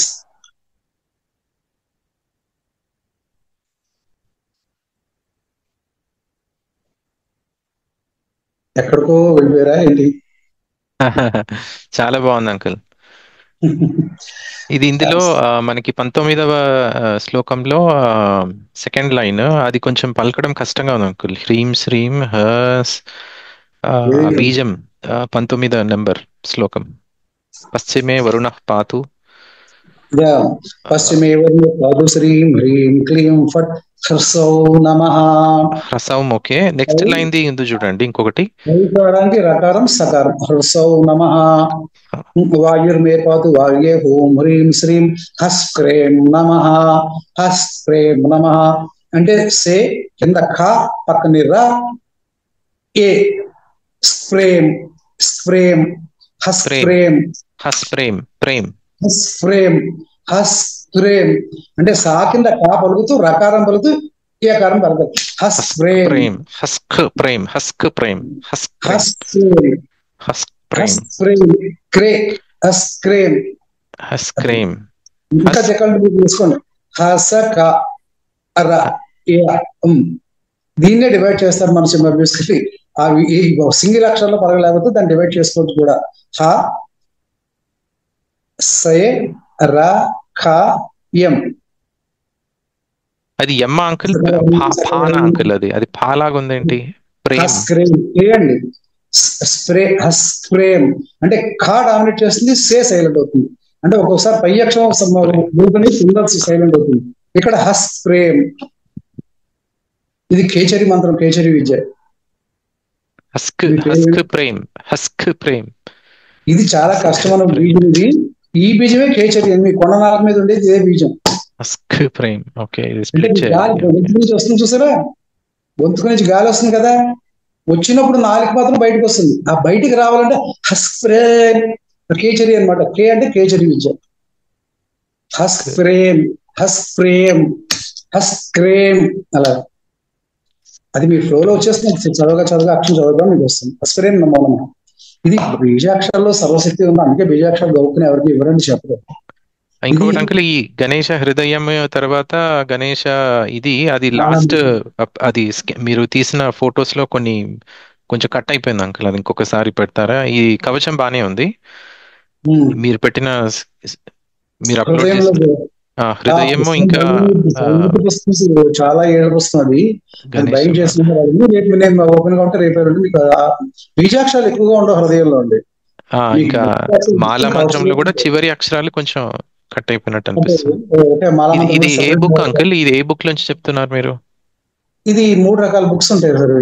Ganapati తంత్రం అంతా కూడా బేసికలీ 3 రకాల శబ్దాలు ఉండేది. ఒక సబ్జెక్ట్, ఒక విద్య కాదు. అది బాగా పురాతనమైన 1800వ శతాబ్దంలో ఒక గణపతి ఉపాసకులు కర్ణాటకలో ఉండేవారు. 32 గణపతులను ఉపాసించిన మహావ్యక్తి కర్ణాటక బుక్ ని నేను ట్రాన్స్లేట్ చేస్తున్నాను. ఓకే. ఆ ట్రాన్స్లేట్ చేసిన బుక్ సార్. ఆ ట్రాన్స్లేట్ చేసిన బుక్ బాగా పురాతనం అంటే ఇది ఎడిషన్ 1910 ఎంతో. ఇది స్వామివారి రేపు మనకు వచ్చింది. ఇది వచ్చినందువల్ల దానికి మేకప్ చేసి దాన్ని బేసుకొని ఆ బీజాక్షరాలని మనం తెలుగులో ట్రాన్స్లేట్, గూగుల్ లెన్స్ సహాయంతో కూడా తెలుసుకుని ఉంటాయి అనమాట. 32 గణపతుల బుక్ మీరు చూసారా అసలు? లేదు అంకుల్. ఎంత బాగుంటుందండి. అంతా సంస్కృతంలో ఉంటుంది. మీ సంస్కృతం వచ్చా? అంటే హిందీ, అంటే కాలేజీలో చదువుకున్నాం కానీ హిందీ లాగే దేవనాగరి స్క్రిప్ట్ కొంచెం చదవచ్చు.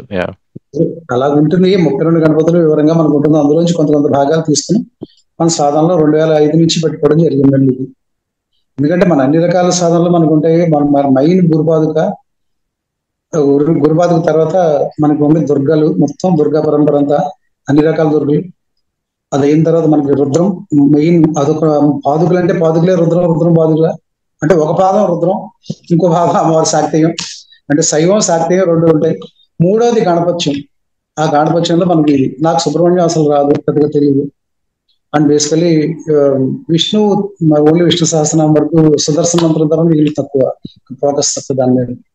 సో ఈ విద్యలో మనం బేసిక్ ఇంకా చెప్పాలంటే మన ఆశ్రమ పరంపరలో ఈ లక్ష్మీ గణపతి పూజా విధానం, లేకపోతే ఇవన్నీ పూజా విధానాలు స్వామివారి బుక్స్ అండి. మన పూజల విధానాలన్నీ మన ఆశ్రమంలో స్వామివారి పూర్ణానంద స్వామి, సదానంద స్వామి 2 పుస్తకాలే. ఏంటి రకరకాల క్షిప్రప్రసాద గణపతి కానీ, లేకపోతే హరిద్రా గణపతి కానీ, లేకపోతే లక్ష్మీ గణపతి కానీ, లేకపోతే మహాగణపతి కానీ, లేకపోతే ఇంకా రకరకాలు ఉన్నాయి. అంటారు శక్తి గణపతి కానీ, ఏమో క్షిప్రప్రసాద గణపతి కానీ, అది ఇవన్నీ కూడా ఆ సబ్జెక్ట్ లో మనకి ఉంటాయి. సో మనం ఏంటంటే అన్ని జాగ్రత్తగా, మనకి గణపతి అయినా, శివుడైనా, అమ్మవారైనా అంతా పూర్ణానంద స్వరూపమే, సదానంద స్వరూపమే. మనకు అంతా గురువు నుంచే మనకు వస్తుంది. మనదంతా గురువుకే సమర్పిస్తాం.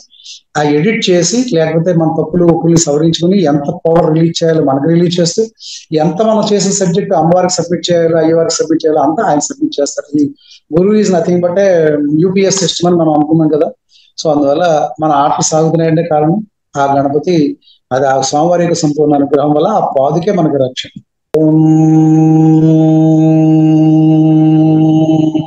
సహనా భవతు సహనౌ భునక్తు సహ వీర్యం కర్వావహై తేజస్వినామపదీతమస్తు మా ద్విషావహై. ఓం శాంతి శాంతి శాంతి.